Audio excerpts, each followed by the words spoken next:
अभी मेरे पास एक केस ये है कि वो 20 साल से दवाइयाँ खा रही थी और एकदम से उसने छोड़ दी और 10 दिन के अंदर ही वो ठीक होने शुरू हो गई। मतलब इंसुलिन जो है पूरी कोशिश करने के बाद सेल के अंदर ग्लूकोज नहीं डाल पा रहा। अब जितना ज़्यादा ये फैट बना उस फैट ने कोलेस्ट्रॉल बढ़ा दिया। तो जितने भी डायबिटिक पेशेंट आते हैं उनके ट्राइग्लिसराइड लेवल बढ़े हुए होते हैं, ब्लॉकेज होने लगता है ना। ब्लॉकेज।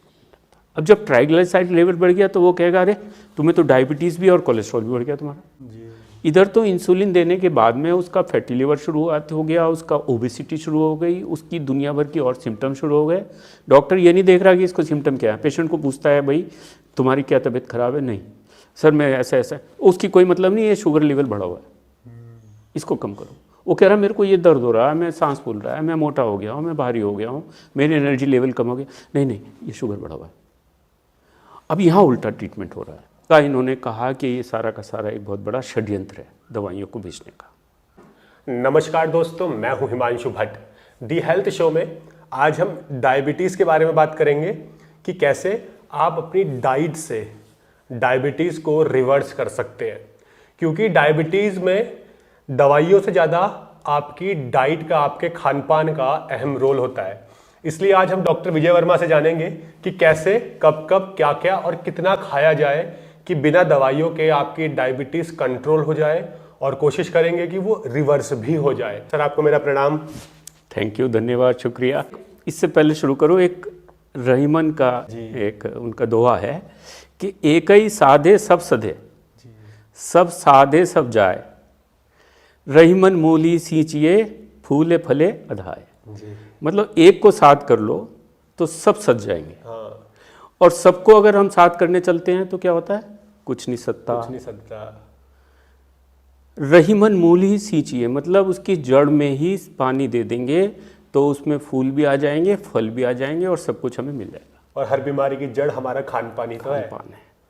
इसलिए तो आज मैं जो जड़ में सींचने जा रहा हूँ, जिस जड़ में खाद पानी देने जा रहा हूँ, वो डायबिटीज़ भी ठीक करेगी, कोलेस्ट्रॉल भी ठीक करेगी, ब्लड प्रेशर भी ठीक करेगी, हार्ट में एंजाइना हो गया वो ठीक करेगी, स्टंट अगर चल रहा होगा तो वो रुक जाएगा, स्टंट जहाँ पड़ चुका होगा उससे आगे बीमारी नहीं बढ़ेगी, बाईपास की ज़रूरत नहीं पड़ेगी, ओबेसिटी नहीं होगी, और जो आने वाले कैंसर हैं वो भी ख़त्म होंगे, ओरिजिन ही नहीं होगा कैंसर का, और दूसरा इम्यूनिटी स्ट्रांग हो जाएगी, साथ में एजिंग प्रोसेस भी स्लो डाउन हो जाएगी। तो ये सबसे बड़ी बात है, इसलिए थोड़ा सा समय लगेगा इस वीडियो में, आप अंत तक जरूर देखिए, ये बहुत काम किया है।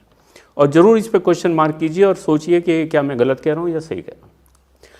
अब क्या हो रहा है, एक छोटी सी पिक्चर में बता देता हूँ क्या रहा है कि हम लोग की जो डाइट है पिछले 50-60 साल में बहुत चेंज हो गई। एक तो शुगर जब से बढ़ी है, शुगर कार्बोहाइड्रेट हो गया। पहले गन्ने का रस लोग पीते थे, गुड़ खाते थे, कोई प्रॉब्लम नहीं, लेकिन जब से उसको रिफाइंड किया और वाइट शुगर आई, ये वाइट पॉइजन है और स्लो पॉइजन हमने खाना शुरू कर दिया। उस शुगर का जो बचा हुआ था वो शीरा बन गया, जिसके अंदर मिनरल, विटामिन ये सब निकल गए, और वो शीरे से क्या बनने लगी? अल्कोहल। अल्कोहल तो पिला दिया हमको और चीनी से बीमार कर दिया। और अल्कोहल भी शीरे को भी उस फॉर्म में पिला दिया जिस फॉर्म में नुकसान दे रहा है। तो अब यहाँ दो चीज़ शुरू हो गई। तीसरी चीज़ आएगी चावल। अब चावल तो लोग सदियों से खाते चले आ रहे हैं जी। सैकड़ों सालों से चावल स्टेपल डाइट थी, लेकिन जब से चावल की पॉलिशिंग शुरू हुई है तो उस पॉलिशिंग से क्या हुआ कि उसकी आउटर लेवल में जो मिनरल विटामिन थे वो साफ हो गए। तो वाइट ये जो राइस है जो कि मिल से निकल के आ रहा है, ये हमारा ग्लाइसीमिक इंडेक्स एकदम से बढ़ाता था और ग्लाइसीमिक लोड करता है, जिसकी वजह से डायबिटीज़ हो रही। तो ये दो चीज़ बहुत जहर हो गई। वाइट ये, उससे पहले लोग ब्राउन राइस खाते थे, जो एक हुस्ना राइस भी होती है वो खाते थे, कुछ प्रॉब्लम नहीं थी, पतले दुबले रहते थे। अब तीसरी चीज़ ये है कि जो रिफाइंड ऑयल। अब रिफाइंड ऑयल में क्या हुआ कि अभी हम पिछले कोलेस्ट्रॉल वाले में बताया था कि घी बहुत ज़रूरी है हमारी बॉडी के लिए, हम लोग फैट डिफिशिएंट हो चुके हैं। लेकिन क्या हुआ है कि पिछले 60 या 70 साल से ऑयल को चेंज कर दिया। घी तो हटा ही दिया, शुरू में डालडा आया, पोस्टमैन आया, फिर रिफाइंड आ गया, अभी ट्रांस फैट्स आ गए बहुत ज़्यादा। तो उसके अंदर के साथ में और चेंज आया गेहूँ में। गेहूँ में क्या चेंज आया? गेहूँ में पहले चोकर के साथ पूरा गेहूँ खाया जाता था, गेहूँ के साथ में हम चना वगैरह भी मिला देते थे, जौ भी मिला देते थे, लेकिन अभी गेहूँ की चोकर अलग निकाल लिया आपने, तो वाइट जो मैदा बन गया उसका। अब उसके अंदर से फाइबर निकल गए, आपके विटामिन निकल गए, मिनरल निकल गए, तो वाइट जो ये आटा बन के आया वो आटा जो है वो हाईली कार्बोहाइड्रेट है, उसका भी ग्लाइसेमिक इंडेक्स ज़्यादा है। तो फिर आ गया आपका पोटैटो, सबसे ज़्यादा खाया जाता है आलू। तो हम जितने भी जाते हैं, चाहे हम फास्ट फूड सेंटर में कहीं भी जाएं, तो वहाँ पे बहुत ज़्यादा मैदा होगी, चाहे वो मैगी हो, पास्ता हो, और आपके ब्रेड हो, वाइट ब्रेड, आइसक्रीम्स हो, इस तरह की जितनी चीज़ें, और फ्राइड जितनी भी चीज़ें आती हैं, स्नैक्स जितने भी आते हैं, बच्चों के लिए चिप्स वगैरह जितने भी आते हैं, 5 रुपए का चिप्स है, वो चिप्स दे दिया, उसका आलू है, उसके अंदर और क्या है, ट्रांसफैट है। तो ये सब चीज़ों से क्या है, धीरे धीरे हमारी बॉडी चेंज होनी शुरू हो गई। अब ये मैक्सिमम जो फीड हम ले रहे हैं वो कार्बोहाइड्रेट ज़्यादा जा रहा है। अब कार्बोहाइड्रेट जाने से क्या होता है, शुगर बढ़ती है। जैसे ही हम कुछ खाते हैं हमारी शुगर का लेवल बढ़ता है। जब शुगर का लेवल बढ़ता है तो नेचुरल सिस्टम जो है उसको कंट्रोल करने के लिए इंसुलिन आता है। इंसुलिन उसको खींच के पीछे लाता है। जितना ब्लड में हमारी शुगर बढ़ती है उधर से इंसुलिन आया और शुगर को खींच के सेल में डाल दिया। इंसुलिन ब्लड के अंदर शुगर क्यों कम करता है, क्योंकि ज़्यादा शुगर होने से हमारे सेल में डैमेज भी होता है और उसको एक तरह से मैनेज करना है, उसको ऑर्डर में लाना है। अब हम और शुगर खा लिया, इंसुलिन और बढ़ गया।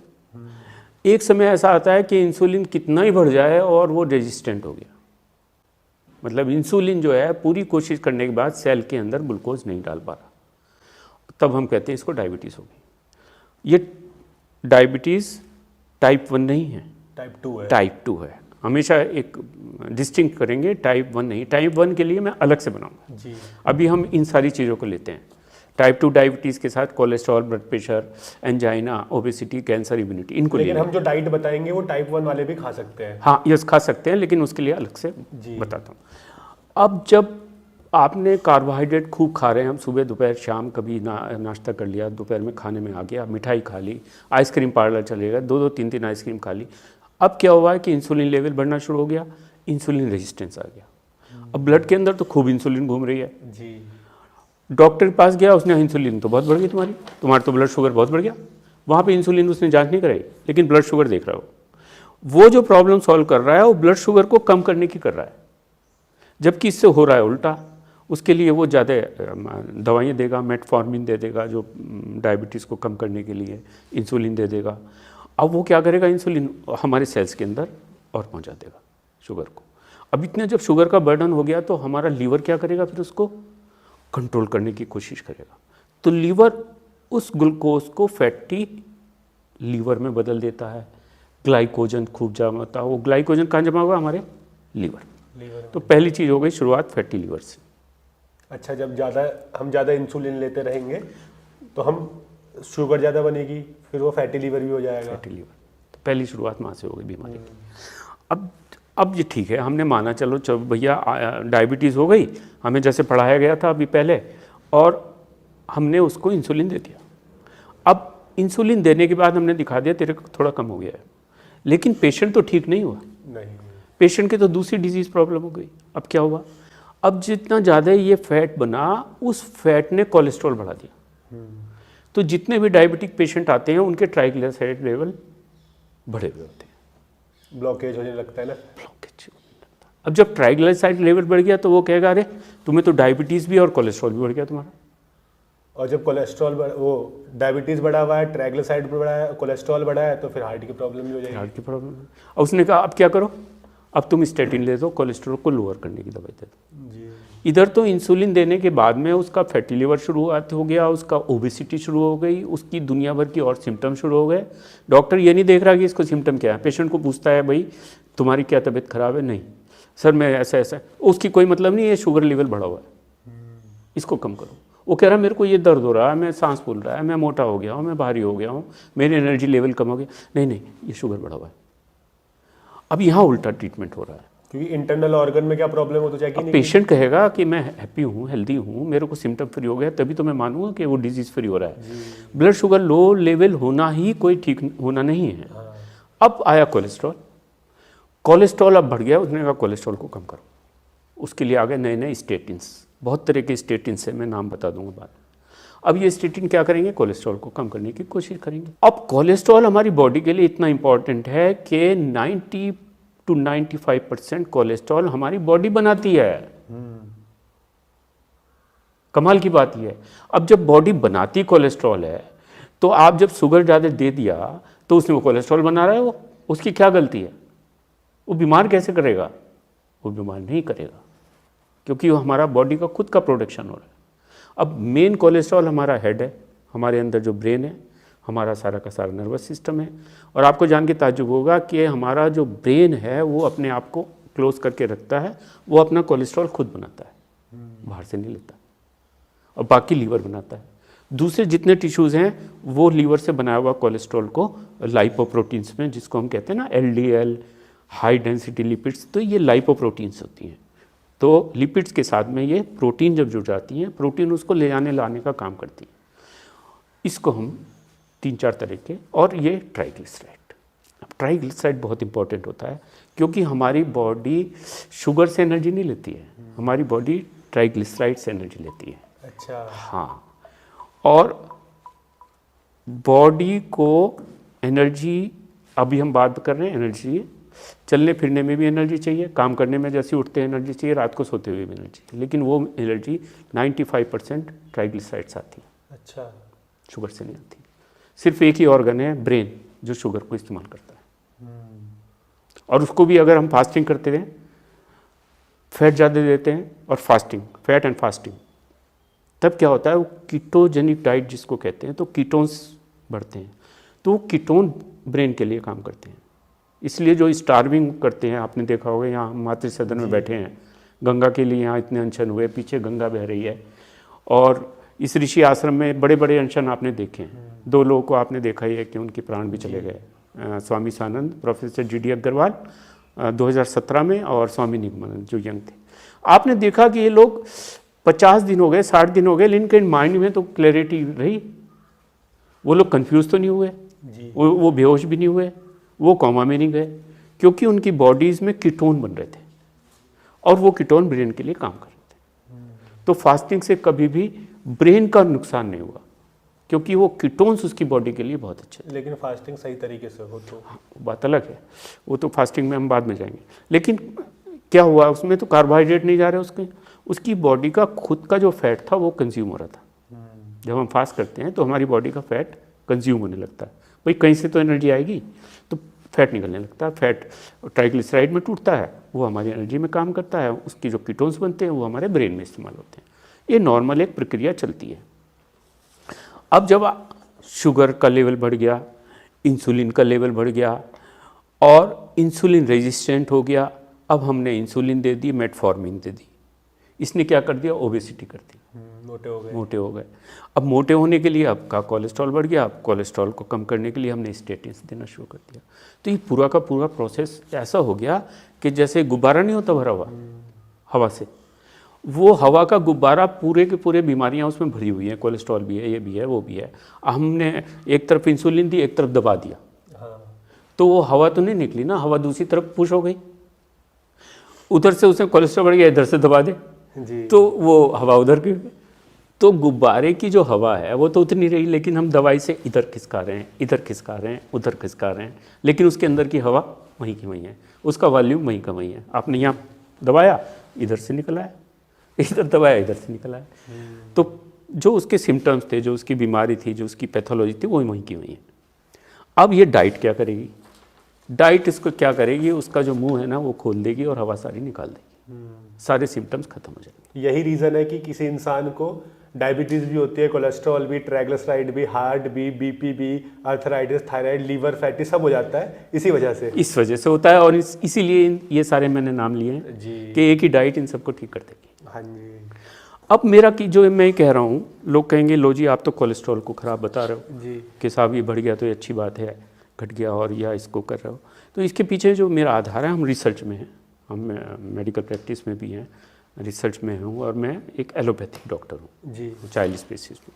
तो इसका आधार है ये डॉक्टर जयसवंत फंग, आप इसको लगा भी दीजिए। ये नेफ्रोलॉजिस्ट हैं जी, टॉप मोस्ट, और ये कहाँ के हैं, USA के। अच्छा।